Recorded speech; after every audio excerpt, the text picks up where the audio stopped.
candle just reminds me so much of growing up in LA. The big question everyone's asking right now is, why? You know what? This knife reminds me of growing up in LA. I think they'll move to LA because Meghan is an actor, right? And then Harry can just join the cast of Real Housewives of Beverly Hills. Yeah.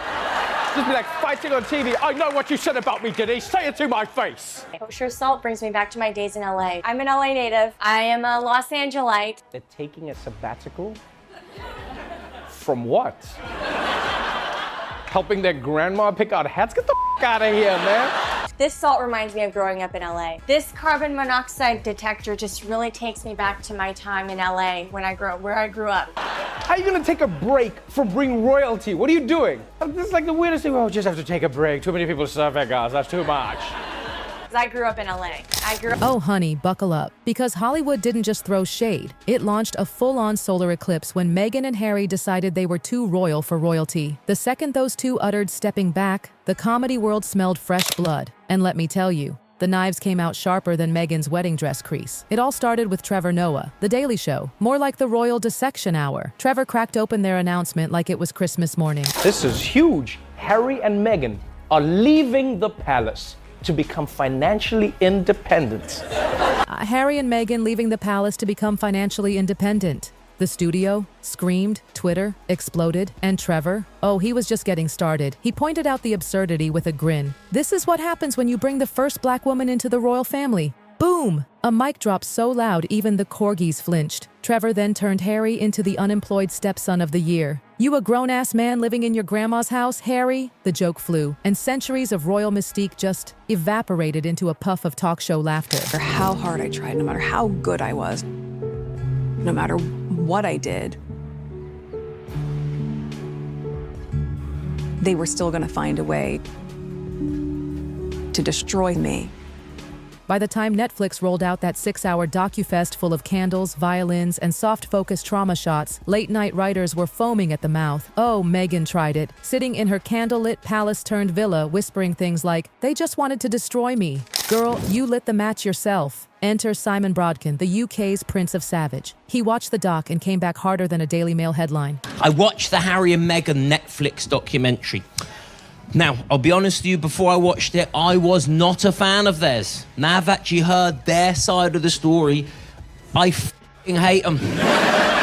I wasn't a fan before. Now, I hate them, he smirked. The audience lost it. And who could blame them? 6 episodes of cinematic martyrdom, and all they got was a humble brag wrapped in drone shots. Simon had no chill. Ginger Royal meets fit American actress. She finds out the world is unfair. That's the plot. And oh, the bit about them being shocked they had to pay for their own security? Simon was savage. After 6 episodes, I wanted to attack them. That line? Viral in seconds. Jimmy Kimmel jumped in, mocking Harry's digital detox while cashing in on his audiobook deal. Bill Maher raised an eyebrow. You want out of the royal job? Into sponsored content? Dead. Everyone was saying it. The Sussexes were trying to own their narrative and ended up leasing it out to comedy writers.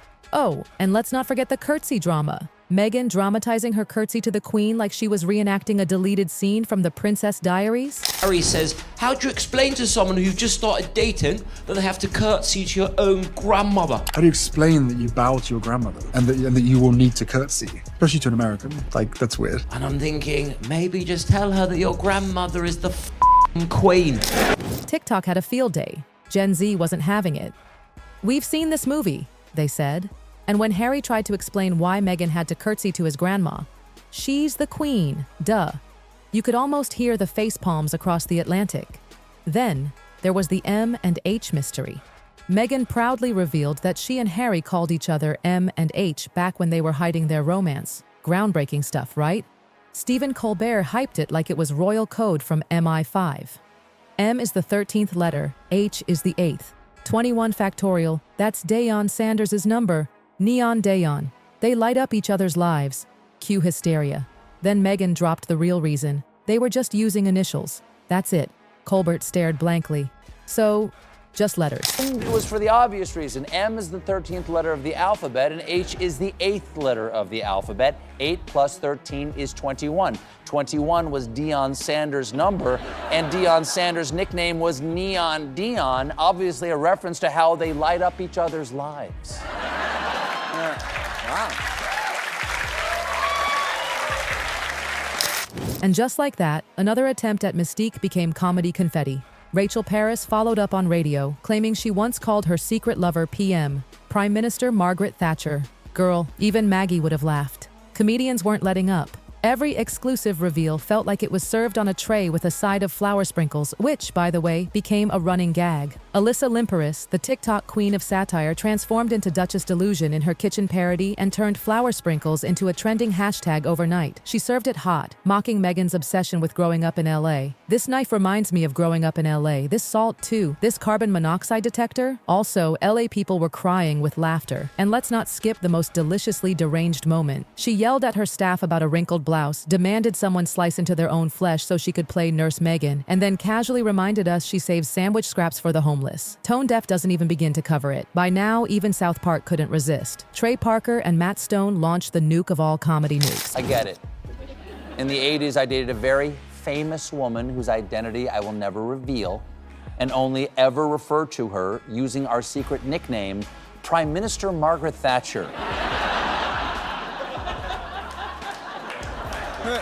Wow.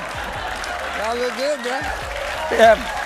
Their Sussex doppelgangers roamed the world screaming, "We want privacy," while dancing on a float that read, "Worldwide Privacy Tour." Subtle? Number effective? Hell yes. TikTok exploded. People started tagging their selfies hashtag Worldwide Privacy Tour and pretending to flee paparazzi while holding ring lights. The irony was brutal and beautiful, because nothing says, "Leave us alone," like a 6-episode Netflix special, a memoir, a podcast, and oh yeah, a cooking show. The South Park characters even fled to a quiet Colorado town, only to bring the noise with them. The satire wasn't satire anymore. It was prophecy, and just when you thought it was over, enter Andrew Schultz, Nikki Glaser, and Joe Rogan. Schultz reminded America why we dumped the royals in 1776. "Throw their Netflix password in the harbor too," he roared.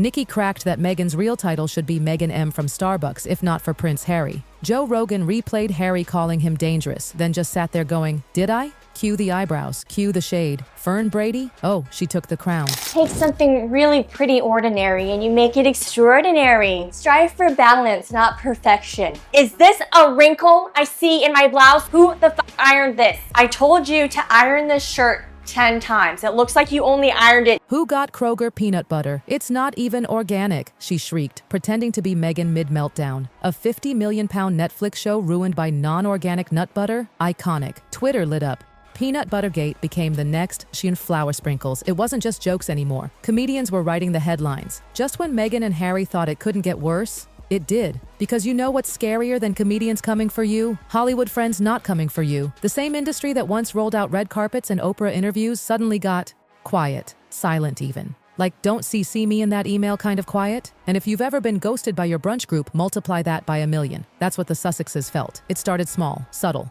Oprah, yes, the Oprah, their royal fairy godmother, got asked about Harry's book. And what did she say? Nothing, literally nothing. She just smiled that tight, "I'm not getting involved" smile and pivoted faster than a royal press team post-scandal. And the gossip mill? Candle just reminds me so much of growing up in LA. You know what? This knife reminds me of growing up in LA. Kosher salt brings me back to my days in LA. I'm an LA native. I am a Los Angelite. This salt reminds me of growing up in LA. This carbon monoxide detector just really takes me back to my time in LA where I grew up. Because I grew up in LA. Oh, it caught that energy in 0.2 seconds. Jimmy Kimmel, he wasn't letting it go. He mocked up a fake group chat called Montecito Mavens, with Oprah, Beyonce, and Tyler Perry all replying to Harry and Meghan with the same emoji. Thumbs up, and then archive the chat. Savage. The message? We see you. We just don't want to be seen with you. Then came the real gut punch. Awards season. Usually, Meghan's outfit gets more coverage than the actual nominees. But this time, all eyes were on Jenna Ortega. Jenna, from Netflix. Meghan, who? Paparazzi started tilting their cameras away. That's when you know the clout has cooled.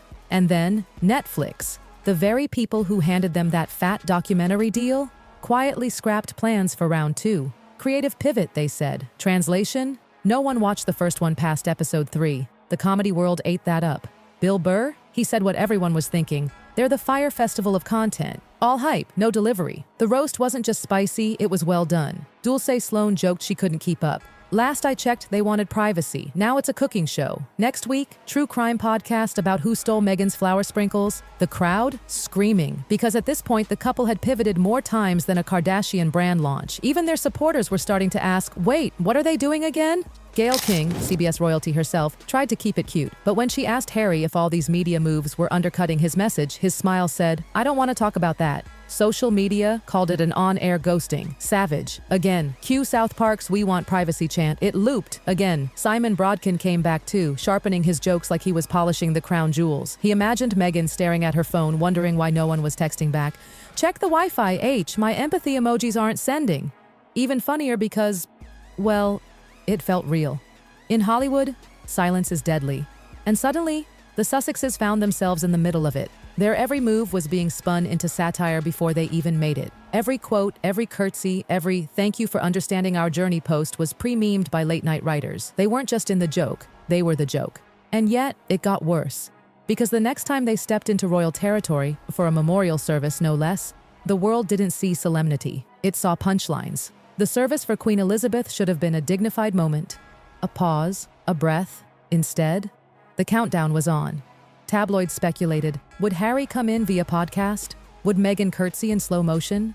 Betting markets, literal gambling markets, opened on who would sit where. And comedians, they had a field day. Stephen Colbert joked that Buckingham Palace would hand out noise-canceling headphones so the Queen's aides could pretend they were still back in Montecito. Trevor Noah edited together a mock training montage. Harry getting royal job coaching to Eye of the Tiger. The internet lost it. It wasn't just comedy, it was spectacle. And comedians delivered every time. Meghan could have worn a dress made of diamonds. If it didn't come with a scripted apology tour, no one was snapping pics. And fans? Forget it. The Sussex squad became a ghost town. Posts with 80,000 likes turned to 8,000. Supporters grew tired of defending contradictions. People who once wept during the Oprah interview were now making TikToks comparing Meghan's speeches to Goop-inspired TED Talks on victimhood.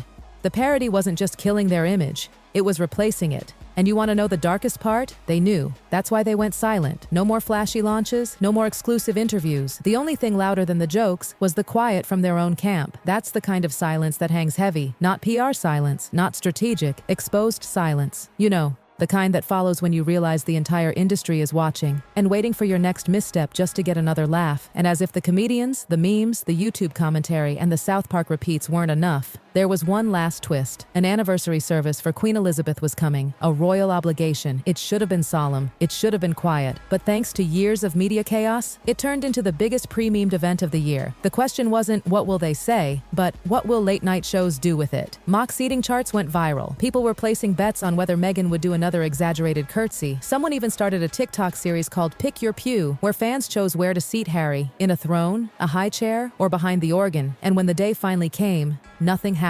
Nothing dramatic, no speeches, no stunts, just polite nods, hymns, and a carefully staged re-entry. But you know what? It didn't matter, because by then the jokes had already run wild. The punchlines had already landed, and the memes? Prepped and posted the second Harry's foot hit the pavement. One user dubbed bird chirps over every camera flash. Another layered Limperis's cooking meltdown over footage of Meghan walking into the chapel. Flower Sprinklegate trended again, months after the original parody. Even the Met Police got dragged in. Catherine Ryan joked they should start a Patreon to cover Sussex protection costs, complete with early access body cam bloopers. Every time the couple tried to be quiet, the world screamed back in laughter. And here's the kicker. The jokes stuck because they were built on real contradictions. They said they wanted privacy. They sold it on 6 platforms. They wanted to change the world, but panicked when the world pushed back. They insisted their exit had no impact on the monarchy, and while comedians painted them as the first domino in a royal disaster, the fairy tale wasn't shattered. It was flipped. The horse-drawn carriage didn't turn into a pumpkin. It became a punchline limousine. And comedy, once a background player in their saga, had now fully hijacked the narrative. Late-night shows didn't just report the headlines anymore. They wrote them. So here we are. The Sussexes are still out there, plotting their next chapter, carefully weighing every word and whisper. But whether it's a podcast, a Netflix special, a foundation, or a lifestyle brand selling mindful butter, the world's already got the punchline queued up. The next time they speak, a joke is waiting. And let's be honest, comedy's crown has already been claimed. The throne, occupied by South Park, SNL, TikTok, and every stand-up who ever muttered, "What's up with Meghan Markle?" So, what do you think? Can Harry and Meghan ever take the narrative back? Or is it already scripted, memed, stitched, and sprinkled? Let us know in the comments. And don't forget to like and subscribe, because the next royal mess, it's definitely going to be messier than the last.